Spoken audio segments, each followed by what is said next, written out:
Milan's signing of the summer is not a player, it's a sporting director, Igli Tare. Now Milan started off the summer transfer window with a bang, and I mean that literally. Tijani Reinders left for Manchester City, a fan favourite, Mr. MVP. It upset fans across the world, but Igli Tare had a plan. Now sometimes in life, you have to take one step backwards to move two steps forwards. And that was Igli Tare's vision. Sell the one and only amazing midfielder at Milan, Tijani Reinders, and replace him with three. But these three players will all bring different things to Allegri's midfield. Three players of three different profiles. You want yourself a deep-lying playmaker, a player that can drop deep and conduct play? Look nowhere else besides Samuele Ricci. You want yourself the complete midfielder and midfield maestro? Look nowhere else besides the experienced Luka Modric. And finally, the icing on the cake. The saga that's dragged for over a month. Ardon Jashari. Now you see the transfer window that Milan are currently having? I think it's one of the most slept on windows across the world. Because I don't see many people speaking about it. I'll be honest with you guys. I don't see many people saying, wow, what a mercato by Milan. Look at the signings.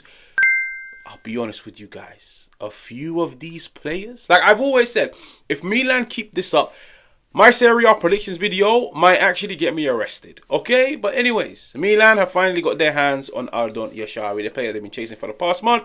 They finally come to agreement with Club Brugge. This whole saga comes to an end. He puts on the Rossoneri shirt. He's happy. He's full of fight. He's full of promise. He's now coming into a team where he's sharing the change room with Rafa Leao, Pulisic, Santi Jimenez, Estupiñán, Luka Modric, Samuele Ricci. The list goes on. But how do you fit them all in? How do you fit them all in? And I genuinely feel like this was a very fun video to make because I love talking tactics. I love talking different systems.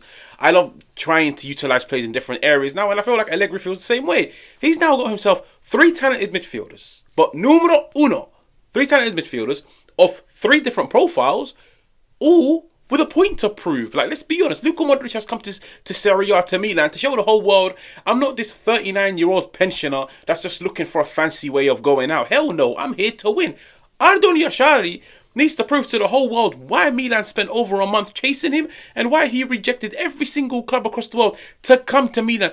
And Samuele Ricci, like, let's be honest, he needs to prove to the whole world why he's the next big Italian player out of Serie A and why he's ready to put on the Milan shirt.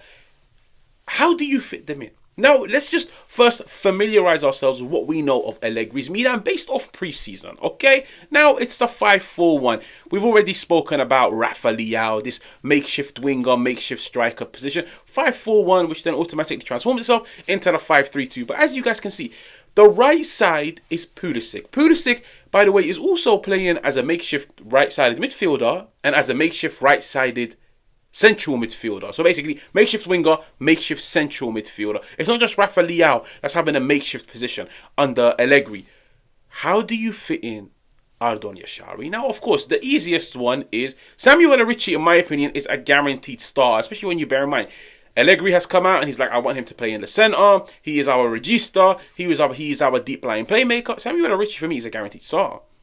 You can either go like for like. Ardon Jashari, Modric, they swap with one another. 1 week Modric, 1 week Ardon Jashari. But how do you truly fit all three of them into the team? I have a proposition, okay? Allegri, if you're watching this, hire me. Habibi, hire me. But anyways, that's besides the point. How do you fit them all in? Maybe. Now, Allegri, throughout his years, we've seen him deploy a variety of different tactics, in particular when he was at Juve. 4-2-3-1, 4-3-3. He built one of Serie A's most balanced, one of the most penetrative midfields when he had Arturo Vidal, when he had Pogba, Marchisio, Pirlo. He likes the three-man midfield, and you can clearly see it. Even when he plays the 5-3-2, he's always got three-man in midfield. But he sacrifices an attacker in order to have an extra defender. Now, what if Allegri, this season in the Serie A, shows the whole world, I got balls. I got cojones. Yeah, that sounds crazy. Okay, but I'm here to show the world I'm going to play back four. And I'm going to go out and play on the front four. And I'm going to put all my superstars on the pitch. Bam! Something like this. Now, of course, it's the 4-3-3. So you've got yourself Ricci in the centre. You've got yourself Modric on the right. You've got Ardon Jashari. Pulisic goes to play as a winger. Rafa Leao goes to play as a winger. Santi Jimenez. Now, of course, this 4-3-3 can also become a 4-2-3-1 if you do want to sit back, if you do want a bit more defensive security with that double pivot. But why, for me, It genuinely is a game changer. And there's a reason why at the start of this video, I said Milan are having one of the most slept on transfer windows. Like, it truly isn't getting documented across the world, let alone on social media. When, a few months ago, when the report came out that Milan were looking to cash in on Tijjani Reinders, I turned around and I remember I made a video in case you guys want to go and double check, just in case this Arab isn't lying. I came out and I said, selling Tijjani Reinders is massive. But if they get rid of him, and they reinforce this midfield and they re-strengthen it by bringing in 3 good midfielders, Milan have won.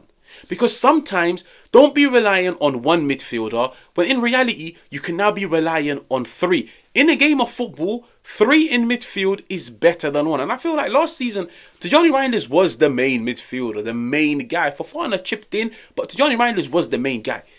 Milan heading into this campaign, you're always better off having 3 midfielders that can work collectively with one another, rather than one midfielder that's now having to carry the whole load. Why it's important? Because they're all of 3 different profiles, as you guys can see. Ricci, deep line playmaker. Okay, like Ricci is no Jashari. Jashari is no Ricci.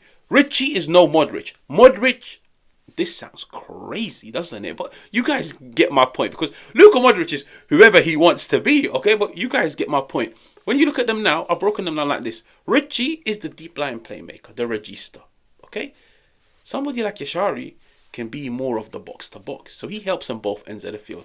Luka Modric, because of his age, and in my opinion, that playmaking and ability in the final third, will genuinely take so much pressure off like Pulisic and Rafa Leao. Like, Luka Modric is one of the best ball progressors, one of the best playmakers. Having him in the final third, it now gives the opposition something to think about, which is, it's not just Rafa Leao that can create opportunities.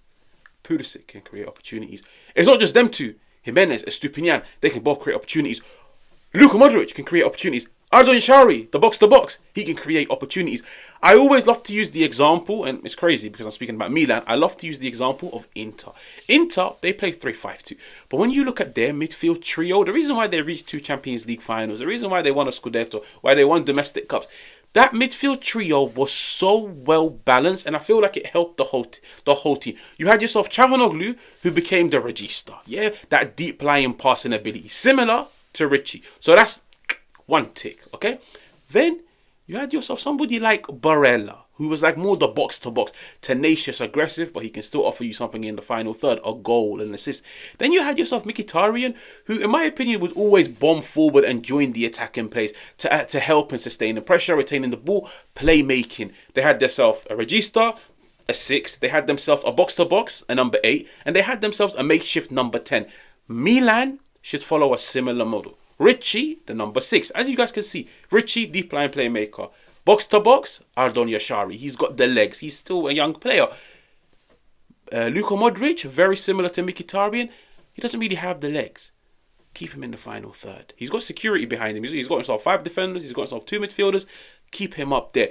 Luka Modric's playmaking ability is genuinely going to shock everybody, because I don't want to see Luka Modric playing alongside Ricci, because both of them are deep line playmakers, okay? So why do you want yourself, your 2 ball progressors playing so deep? No, split them up. Let Ricci do the ball progression from deep. Let Luka Modric do the ball progression in the final third. Finding Rafa Leao with the run in behind. Finding Pulisic at the back post. Finding Santi Jimenez. This is actually such a good Milan team. And because of that, I had to credit Igli Tare. And I said, sometimes sell one to bring in 3 better players. Like, it's a good team, I'll be honest with you guys. Like, this is a midfield that has it all. It's got technical ability. It's got ball progression. Jashari is not a slouch, by the way. This dude gets stuck in defensively. Like, you guys will see. He's like a hybrid 6, 8, 10. He genuinely gets stuck in. Like, he does a lot of the dog work. If you want to bring in some defensive reinforcements, you've got Fofana off the bench. Milan, in my opinion, as wild as this may sound, they sold Reinders and they upgraded. In my opinion. Now, of course, some of you might turn around and say, but Haj, like, we don't really know how well Jashari might do in a Milan top. And I was seeing this comparison between him and CDK. The difference between the two is, and you could see it already, Jashari's got, like, confidence in himself. Like, he's got charisma. He's got personality. CDK always came across like a very timid, shy, quiet, kept himself to himself type of person. Like, he didn't want pressure. Jashari, In terms of what he's just done this whole summer, forcing a move, not going into training, bro. This is a dude full of confidence, full of swagger. Like, these type of players belong at Milan, and that's why I turn around and say, selling Reinders might have been the best thing for Milan this summer. One step backwards, two steps forward, and I'm out. Make sure to like, make sure to subscribe, and I will catch you guys on another one.